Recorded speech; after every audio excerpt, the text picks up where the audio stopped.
so high. And my box isn't here either. Get over here and turn it down. You go first. No.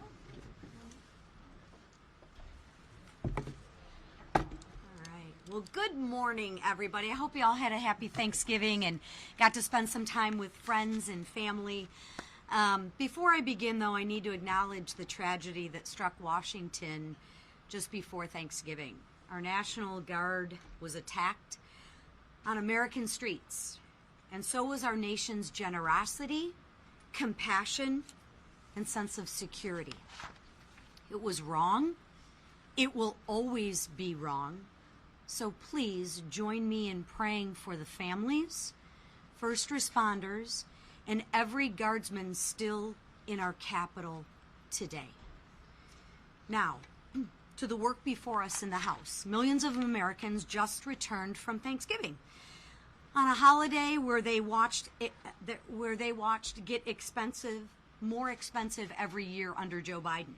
His policies sent prices on gas, groceries, and everyday essentials through the roof. While things aren't fully back to normal, families are finally feeling relief this year because of the Republican affordability agenda. Thanksgiving costs were down 5% this year. Turkey dropped 16%, and gas prices hit a 4-year low, making it easier for families to gather. But we're not done. This week, House Republicans are taking direct aim at Washington's red tape that is crushing small businesses and draining household budgets. So think of this. Small businesses now pay nearly $14,700 per employee just to comply with federal rules. Meanwhile, families lose more than $16,000 a year to hidden regulatory taxes. And that's just unacceptable. So House Republicans are acting. Our affordability agenda will move forward with the Dump Red Tape Act and the Small Business Regulatory Reduction Act. These are real reforms to roll back Washington's overreach and put power back where it belongs. The power needs to be with the workers, with the families, and with the job creators, not with the government. Democrats created this affordability crisis. They buried families under regulations, spent trillions on pet projects, and siphoned off Americans' hard-earned money to appease their radical base. We're not letting that stand. House Republicans are actually cleaning up Bidenomics. We're ending Biden inflation and restoring an America that working families can afford to thrive again. Thank you. Mr. Nunn. Hey, thank you very much, Chairwoman.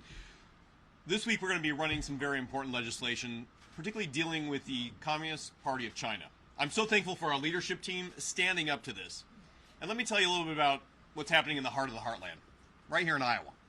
Look, I started off my career as a counterintelligence officer for 20 years. I worked directly inside China, and we saw what Communist China brought to the United States, not just in the buying of farmland, but literally sending agents to my district and pulling corn seed out of the ground so they could replicate it back home.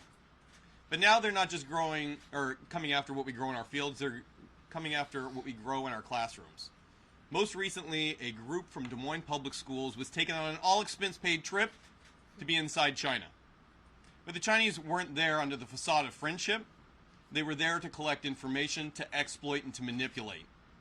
They forced these kids to hand over their digital information, required them to use WeChat, an internal public server for China, started an early process of cultivation, and in the counterespionage world, we consider this source recruitment.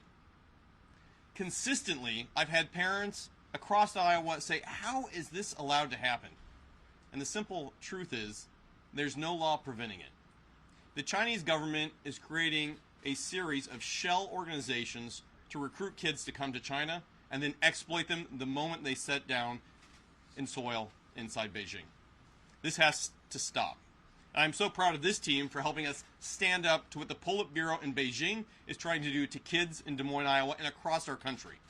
we have the opportunity not only to push back, but to send a strong signal that we have a friendship opportunity with China that is real, but we will not stand by while Chinese communist agents attempt to recruit kids for future exploitation. Whether it's in ag or whether it's in the classroom, we have the opportunity to say no, and this team has stood up to do it. Thank you very much, Mr. Speaker, for your leadership. Thank you. $1 billion. That's how much money has been stolen from the hardworking taxpayers in my home state of Minnesota. And if that's not egregious enough, some of these taxpayer dollars have allegedly been diverted to al-Shabaab terrorists. Under the failed leadership of Tim Walz, Minnesota has become a hotbed for fraud. We knew it was bad, but now, thanks to the work of our new U.S. Attorney for Minnesota, the true size and scope of the crimes is being brought to light, finally. $250 million in the feeding our children scandal. The largest pandemic fraud case, by the way, in the country. 14 million robbed by a woman who fraudulently diagnosed Somali children with autism, then billed the taxpayer for the services that were never provided. Over 5 million stolen by individuals falsely claiming to provide housing assistance to those in need. These are just some of the fraud schemes that have been federally charged, and I want to emphasize that because our failed governor tried to claim that he's been prosecuting. He hasn't even investigated. There are even more, by the way, that are under investigation, including 80 autism clinics that are currently under investigation. Career fraud prosecutor and former acting U.S. Attorney for Minnesota, Joe Thompson, said the amount of fraud, quote, takes my breath away. Even the New York Times admitted that the fraud in Minnesota is, quote, staggering in its scale and its brazenness. Between the meals, housing, and autism therapy fraud cases, 86 people have been charged. Of those 86, 78 are of Somali descent. Let me be clear, it is not racist to call out criminal behavior. And we're going to not cower to baseless labels while Minnesotans, including law-abiding Somali Americans, get robbed blind. While Tim Walz refuses to take accountability for the fraud he created and enabled, President Trump is committed to justice for the crimes against the taxpayers of Minnesota, and I am too. I want to thank Treasury Secretary Scott Bessent for launching an investigation into this important issue. Minnesotans deserve answers and accountability, and we're not going to rest until they get both. And thank God for President Trump raising this because no one was covering it. We've been sounding the alarm on this fraud for over 3 years. No one in this room and no one back at home was reporting how bad this is. Finally, because of our president raising the issue, people are talking about it. And I'd be remiss if I didn't mention before I left what our conference chair talked about when we started. My wife Jackie and I are praying for the family of Sarah Bergstrom as they grieve this infuriating and unfathomable loss. We're also praying for Andrew Wolf as he continues to fight for his life. These two guardsmen are heroes who answered the call to keep this city safe. Justice must be executed swiftly for this heinous and targeted act. And with that, I yield to the leader. Thank you, Whip.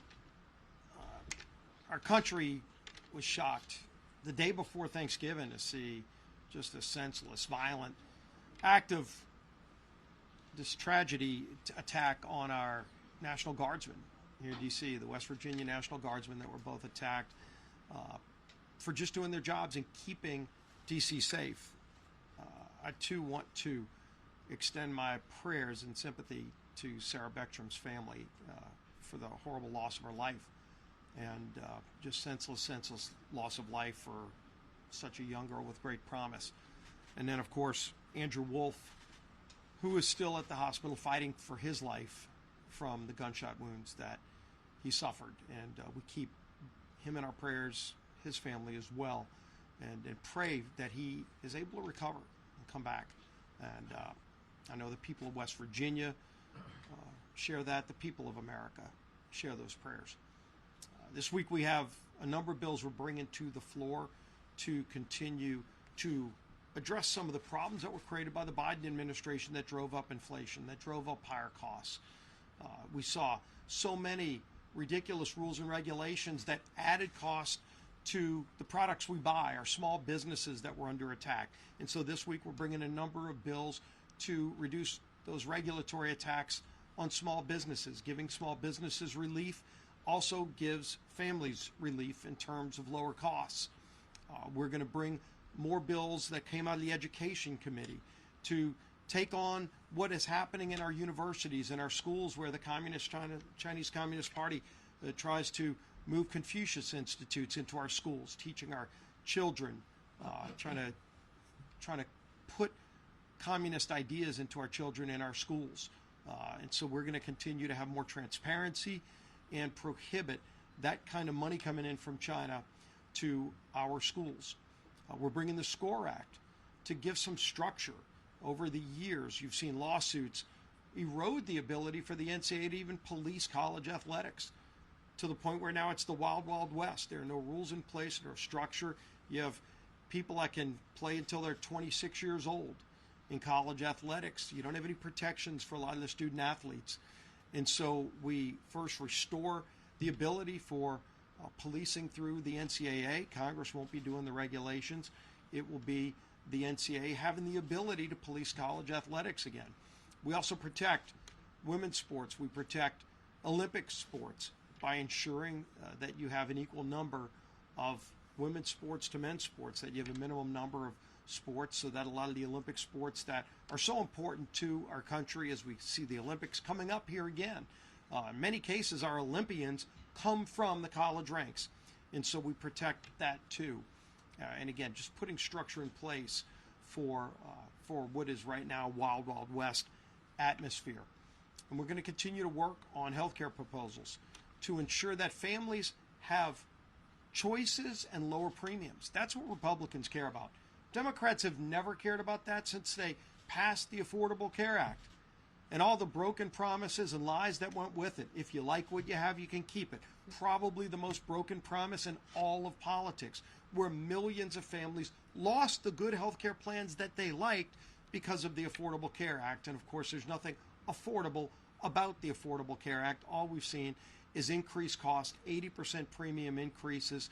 Democrats just concerned about bailing out insurance companies who get record profits, while families see higher premiums because of that failed law. What we want to do is give families options, lower premiums for families. And again, we've brought some bills to the floor already. We're going to keep bringing bills to the floor to do those two things, to lower premiums for families and give them options so that they can get what's best for their families. They don't have to be enforced into a plan that the government tells them they have to be in, that's too expensive for them and doesn't work for their family. They can buy whatever they want that makes sense for them and for their family. So we're going to continue to work on that too as we move an aggressive agenda, and that agenda is led by our speaker, Mike Johnson. Thank you, Mr. Leader, this leadership team, Colonel Nunn, for being here with us this morning. There is a lot going on, and we want to give you some updates on things. I hope everybody had a blessed Thanksgiving. It is true that our hearts were heavy, of course, with Sarah and Andrew, these two selfless National Guardsmen who were senselessly attacked while they volunteered for service to defend the rest of their fellow Americans, and they literally took bullets for it. And so our prayers are with Andrew as he recovers, and our hearts and prayers are with the family of Sarah. It reminds us that freedom isn't free, and some people make the ultimate sacrifice so the rest of us can have that. You know, I was reminding our conference this morning, 1789, our first president, George Washington, was the first to issue a national day of thanksgiving and prayer, a proclamation. And he declared that because the Congress requested it of him. And of course, Washington was the first and best person to do that, to start the tradition. And he wrote famously in his proclamation, he said, it is the duty of all of us. It is our duty to acknowledge the blessings of God, to be grateful for what he's done for our country and all of us individually, and to humbly implore his protection and favor. It's never been more important to do that, and it's a great reminder. Thanksgiving is a uniquely American holiday, as we know, And it's a great time to sit around the table and be reminded of those blessings. And chief among them is the freedom that we enjoy. And we do not take that for granted. So it's proper, appropriate for us to acknowledge those sacrifices. Now, there's a lot going on across the country. There's a special election in Tennessee today, you may have heard. Tennessee's 7th District. I spent all day there yesterday. I think it was 10 hours and 12 events, I think. I was with Matt Van Epps, our Republican extraordinary candidate for the seat there that is open and will be filled today in the election. He's running against someone who truly is, by any objective measure, a real radical.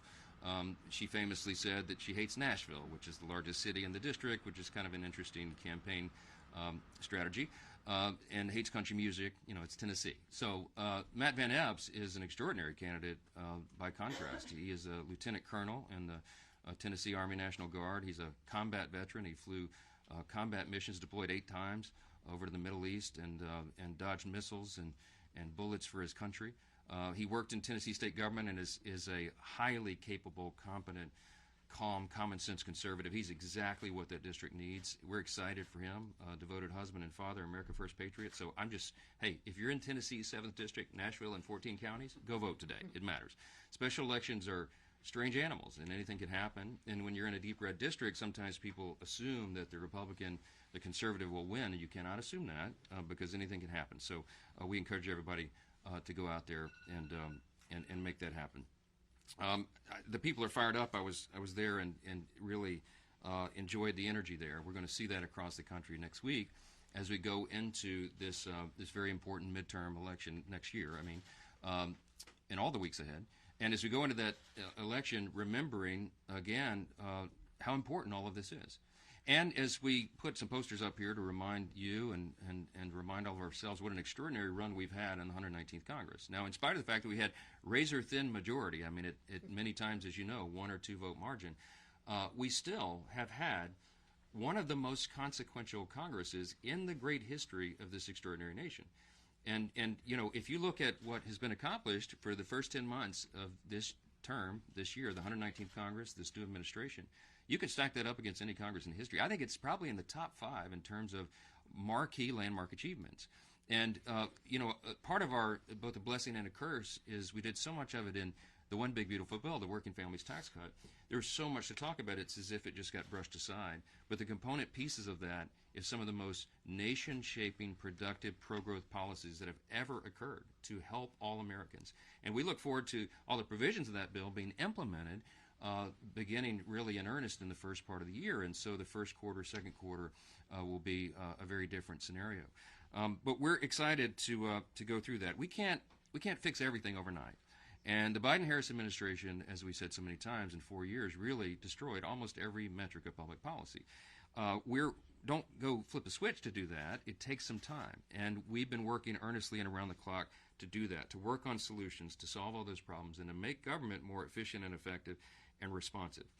Republicans have been delivering and working to bring down costs for American families, to fix the Democrats' broken health care system, and to rid our streets of violent criminals and dangerous illegal aliens. All this has been our goal since January, and we've been delivering. And as the year comes to an end, we started to reflect upon what we've done in that first 10 months and ultimately the first 12 months, and it's really something. The Working Families Tax Cut, let me just tell you some of the components of that, because people seem to have forgotten. It was a permanent extension of the 2017 tax cuts, which is collectively, it's the biggest tax cut in U.S. history. Had we not passed the big bill, we would have had a $5 trillion tax increase on all hardworking American families as that expired in December. It was a marquee achievement. We also, in that, included permanent estate tax relief extensions. We had landmark Medicaid program reforms, which the CBO has said is going to save $185 billion and reduce premiums on everybody for their health care. We expanded the SNAP work requirements to get ineligible recipients off, young able-bodied men with no dependents or health problems. They shouldn't be riding the wagon, and they won't anymore. In the bill, we increased border enforcement and funding, generational investment in those things, and it's worked because guess what? The border is sealed. And we don't have all these illegals coming across the border anymore. We included no tax on tips, no tax on overtime, increased standard deduction for seniors, free tax savings accounts for every child born in America, which we'll be announcing at the White House in an event this afternoon. Business tax provisions to incentivize investments and innovation. That's all in the bill and much more. We codified 67 of President Trump's America First executive orders so far, and there are many more to come. We repealed Biden-era regulations with 23 Congressional Review Act resolutions. Now, this is important, too. We've been making history along the way over the last 10 months. In the entire time that CRAs, Congressional Review Acts, have been part of the law, only 20 had been signed into law since the inception of that instrument. This year alone, we have already passed 23 of those out of the House, and 16 of those have been signed into law. That's a big thing. We've restored regular order to the appropriations process, and y'all know how what a big thing that was. A goal of mine since I became Speaker a little over 2 years ago was to restore regular order, because instead of governing by an omnibus before Christmas, which is no way to do stewardship, we wanted to get back to 12 separate appropriations bills. And as you saw, when we reopened government, one of the things the President signed was 3 regular order appropriations bills signed into law. What a marquee achievement. We had agriculture, legislative branch, military construction, VA bill signed into law, and both chambers and the appropriators are working right now to put the next bills, get them prepared, and get them enacted and signed into law. We've also, in the last 10 months, defunded wasteful spending through rescissions, billions of dollars there. We passed and signed into law the Genius Act, the bipartisan landmark crypto legislation. We passed and signed into law the Laken-Riley Act, the Halt Fentanyl Act, and the Take It Down Act.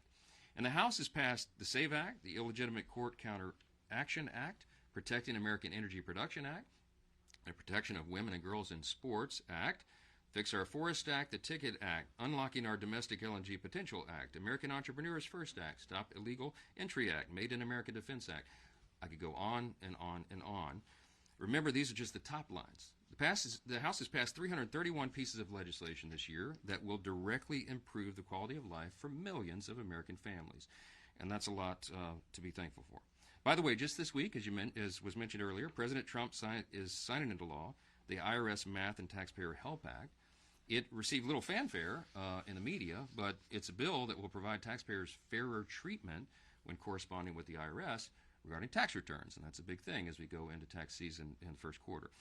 It's the type of work that House Republicans are doing here every day in these halls. We're working on real solutions to real problems for our constituents. As I mentioned, the Working Families Tax Cut, if we were just to go through every provision of that bill that's going to make life easier and safer and more affordable for American families, we would be here until Christmas. So I'm not going to do that for you. But we're not going to rest on our laurels, okay? The American people delivered a clear mandate last fall for us to fix everything. And we're going to sprint through the finish line next November. We'll be adding a new member. I expect Matt Van Epps is going to win that election today.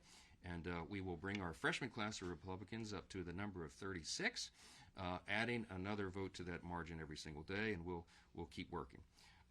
We're more confident than ever that the Working Families Tax Cut provisions are implemented as that happens in the first quarter, second quarter. American families begin to receive financial relief. Republicans are not just going to hold on to the majority. We're going to grow it. And over the next weeks and months, House Republicans will advance legislation to continue to bring down the cost of health care for working families, to ensure our fighting force remains the most lethal and the best prepared in the world, and to fully fund the government for the upcoming fiscal year in a responsible way while maintaining good stewardship of taxpayer resources. This week, as the leader mentioned, we'll pass legislation to reduce the regulatory burden on small businesses further, to keep the Chinese Communist Party out of America's classrooms. That's a big and important endeavor. And to establish a landmark nationwide NIL framework for collegiate athletics and empower student athletes to maximize their college experience. Despite the unrelenting stream of palace intrigue stories that fill the pages of your publications, House Republicans remain united and focused on delivering results for our constituents. That's how we've gotten this done. That's how we'll continue to do it. And that will be happening in earnest in the weeks and months to come. So we'll take a few questions if you have. Okay, you're so eager. I got to get it. We have a relationship at this point. First off, happy Thanksgiving as well. But quick question: what are your thoughts about and not related to the Minnesota welfare scandal, but specifically, what are your thoughts about President Trump calling Governor Walz retarded? Well, look, that's not the word that I would choose. I think his reaction was probably a spontaneous one to the enormous amount of fraud that was announced there. We're thinking it may be, could be $2 billion.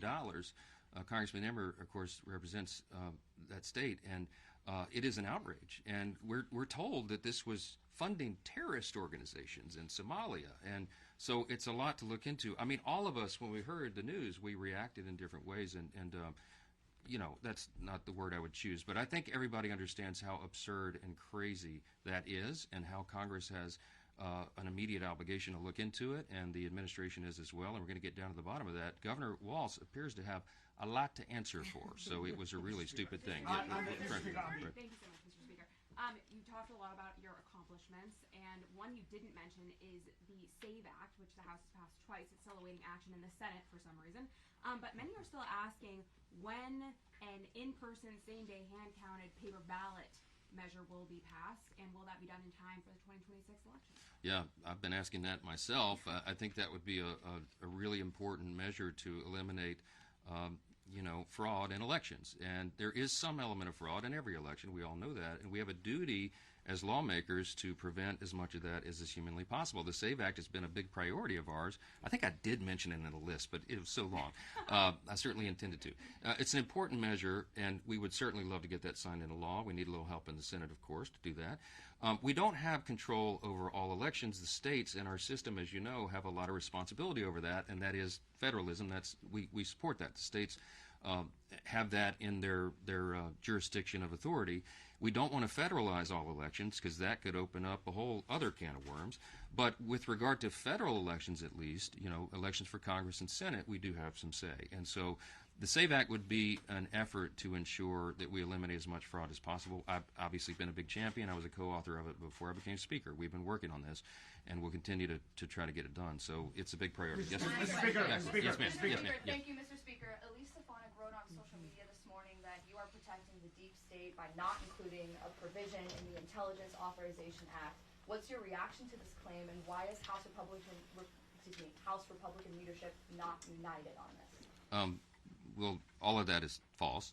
I don't exactly know why Elise won't just call me. I texted her yesterday. She's upset one of her provisions is not being made, I think, into the NDAA. I explained to her on a text message as soon as I heard this yesterday. I was campaigning in Tennessee, and I wrote her and I said, "What are you talking about? This hasn't even made it to my level." The way regular order works is, and I think she should know this, we'll be talking about it, I'm sure, today. The way this works is that it has to go through committees of jurisdiction if it will be attached to the NDAA. And this provision that she's working on, I think, is under the jurisdiction of judiciary. And so there's a four corners engagement and agreement that's required. You all know how this works. The two chairs and the two ranking members of the committees of jurisdiction, which would be judiciary and the House and Senate, all have to agree, or at least 3 out of 4 have to agree. It's typically unanimous to make sure that it makes it onto the bill. Well, in this case, I found out last night, this wasn't even on my radar, that apparently didn't happen. I haven't even talked to those chairmen. I haven't had time because I got in late last night.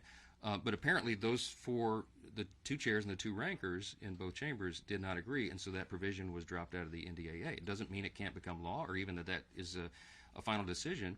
But I sent my friend Elise a text last night, and I said, "Can you find out what the issue was, and I'll help you resolve it." I support her provision. I mean, I would vote for it. I think it's smart. And I'm not sure exactly why it wasn't included. So I don't know why she's frustrated with me. I literally had nothing to do with it, but I'm happy to roll up my sleeves and help her. I want everybody to be successful, and we're going to try to make the bill the best it can be. On the Caribbean boat strikes, the administration has acknowledged that there was a second strike in that attack in September, but they have not said if there were any defenseless survivors. Should they release the video to Congress, the unedited video to Congress and to the American public? And two, if the defenseless survivors were killed, would that constitute a violation of the laws of war? I'm not going to prejudge any of that. As you know, both of the Armed Services Committee and the Senate and the House will be having hearings on this to review, and that's their role. I have been listening. Again, I was pretty busy yesterday, didn't follow a lot of the news, but I caught up a little bit early this morning.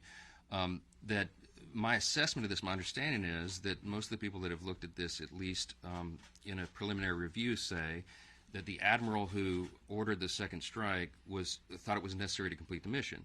He's a highly decorated, highly respected admiral in the Navy, and he made that call. And so, we're going to have to look at that. I'm sure Congress has a right to look at it. I don't know how much of the tape should be released because I'm not sure how much is sensitive with regard to national security and all that. I haven't had a chance to review it, so I'm not going to prejudge it. But I will say that, it's not an unprecedented thing. One of the things I was reminded of this morning is that under Barack Obama, President Obama, he had, I think, over 550 drone strikes on people who were targeted as enemies of the country, and nobody ever questioned it, okay? And secondary strikes are not unusual.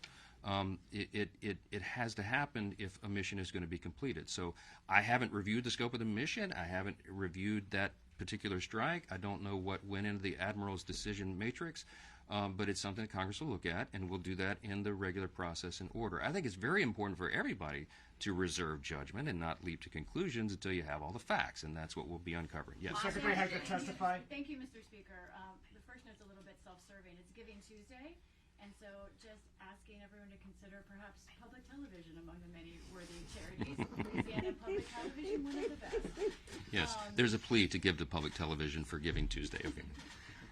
And then on healthcare, two of your members came out of the meeting just now and told me that it was their impression that the House Republicans are likely to get on board some kind of short-term extension for the subsidies while you work out long-term reform. They weren't members who love that idea, but they said it looks like that might be necessary. Where do you think things stand, and could something come before the House by the end of the year? I don't know who you talked to, but they might have left early. I was up there for quite a bit today. We were talking about a lot of issues, and what I said, we didn't commit to that. What I said is, when you have, this is just practical, okay? When you have a razor-thin majority, which we have, this is not like the old days. In the old days, they had 30, 40-seat majorities, and so 4 leaders could go in a back room, create the agenda, and hoist it upon everybody and say, this is what you're doing. And if 20 or 25 people disagreed, they said, so what? Go jump in the Potomac. We're moving forward. Okay, it doesn't work that way anymore, right? And when in an era of small margins, I literally have to get almost every person in the room on board. Now, healthcare is a very complex issue. And I don't want to point this out. Look, it is not the Republicans who broke American healthcare. Next week, we'll go into this in real detail, and I'll show you the whole timeline. The Democrats broke healthcare, okay? When they created the Unaffordable Care Act 15 years ago, they promised you that everybody could keep your plan, keep your doctor if you want it, and that your premiums would be reduced on average by $2,500. Exactly the opposite was the truth, and premiums have risen in some cases 60, 80% over that time. They broke the system, and every time the Democrats have gone in to try to subsidize the broken system, they've spent more and more taxpayer dollars, and they've been wasted. The COVID-era subsidy only affects 7% of Americans, okay? All this hullabaloo is over 7%. Now, every American, 100% of Americans need their health care costs to come down. Republicans have ideas to do that. Now, what I've got to do is build consensus deliberately around the best ideas, and we've been working on that. The majority leader has been quarterbacking this effort with the chairman of the committees of jurisdiction, with the Docs Caucus, and with individual members who this is their passion, and they really spend a lot of time thinking and working on it. And we're pulling those ideas together, and there will be a Republican response to this, okay? So I can't project in advance what that will be, because I don't know what the consensus is in that room. But you will see our sleeves rolled up and that work being done in earnest this week as we bring all that together. I told everybody we are going to respond. We understand the need of bringing down healthcare costs and at the same time raising access to care and quality of care. The Republican Party is the party that can do that. The Democrats have demonstrated for 15 years. They broke the system and they keep doubling down on the broken system, okay? Hey, and guess what? If you love your Obamacare, you'll get to keep it, okay? We're going to improve the system for Americans, and we have good ideas to do it. We have a lot of thoughtful people working on this, and we'll be pulling it together. So no, the answer is no. I did not project any outcome of this morning. We were talking about the various ideas, and we're working right now. People are very passionate about this, and they should be, because their constituents understand the necessity of it. So we'll keep doing that. Thank you all so much, and be more later today. The Tigers. Do you know that the Somali Autism Society, they actually work on helping Somalis get properly diagnosed? They